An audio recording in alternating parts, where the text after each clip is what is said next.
Reinforcement learning, a method of learning where an agent is given positive rewards for correct moves and penalized for wrong moves.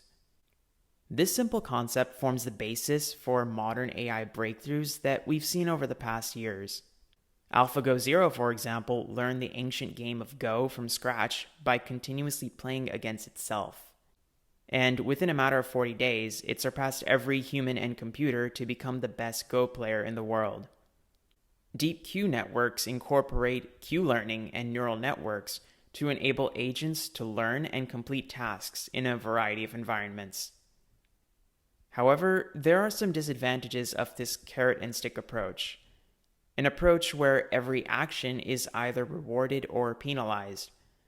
What if you are nowhere near your objective? Then an action doesn't have a properly defined reward or punishment. A sequence of such actions can cause an agent to just go around in circles. For example, consider the case of an agent in a supermarket, and say it's trying to look for some cheese. Let's also assume that the agent has no knowledge of the environment, and it starts in a lane containing meat. An action by the agent could be to go to the next aisle. Say the agent now sees fish.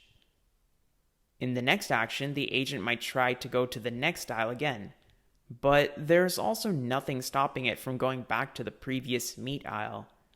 If not in the first iteration, the agent might eventually get stuck checking the same aisles over and over again. So what happened here? When the agent moved to the fish aisle, it didn't actually seem closer to the cheese, so there was no defined positive reward. But we know intuitively it makes sense for an agent to continue exploration instead of going back to what it has previously seen. On October 24th, Google dropped a blog and paper on how we can make an agent explore using curiosity. The idea is to have an additional reward type. Besides the reward for getting closer to an objective, the agent should be rewarded for discovering new parts of the world. So how does this help? When an agent starts at the meat section and sees no cheese, it moves to the fish section. However, it still sees no cheese. At this point, the agent has two options. It can either move back to the meat section, or it can move to the next aisle. This time, the agent would most certainly move to the new aisle. Why?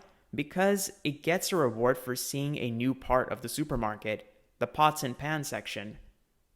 Moving back to the meat section, the agent gets no reward because it's already seen it. This reward for seeing new parts of the world is equivalent to rewarding curiosity in human beings. Question: how does the agent determine whether it has seen the same place before? The agent keeps in its memory snapshots of the states that it has seen. However, comparing the memory directly to the observations doesn't help much. You may be looking at the same room in different angles. Instead, we can train a neural network that takes as input the current observation and the previous states in the agent memory. The model can then estimate the number of steps it needs to observe the same state again. Or the output can be a binary classifier that states whether the observation is reachable in some k steps or not reachable in some k steps. The results are pretty astounding. We now have an agent that explores the world and no longer loops in a corner. So how is this better than past attempts? In past models, surprise would merit reward instead of just curiosity. Every time a model took action, it would predict the resulting state. If incorrect in its prediction, then it would be rewarded. This would intuitively entice a model to explore the parts of the world that it predicted incorrectly. However, this surprise-based reward system has its own drawback. It would get stuck when encountering a TV. And why would this be the case?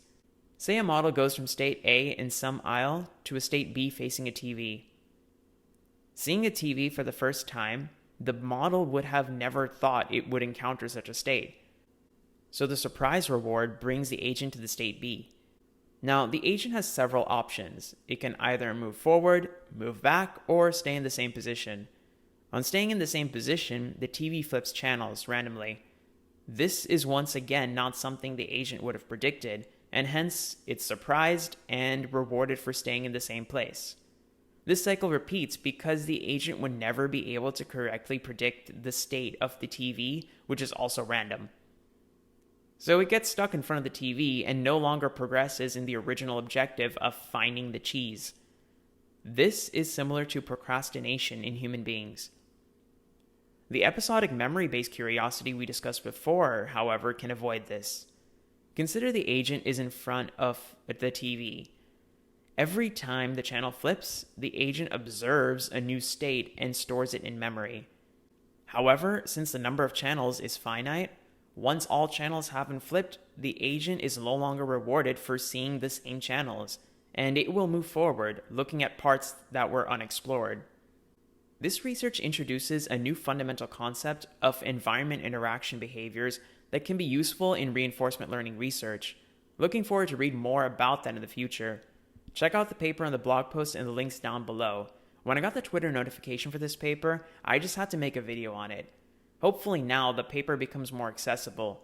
Now hit that like button, hit that subscribe button, ring that bell for notifications, share the video, do what needs to be done, and I'll see you in the next one. Bye-bye.